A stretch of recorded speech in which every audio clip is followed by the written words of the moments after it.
السلام عليكم متابعينا وعظم الله لكم الأجر. حلقتنا اليوم هي اشرب الماء واذكر عطش الحسين عليه السلام.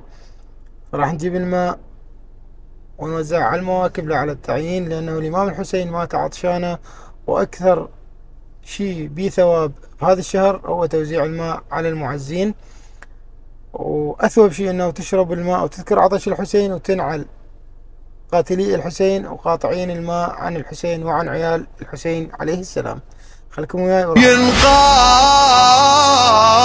قرآن عطشان لحسين وحسين عطشان. اي حبيت انسان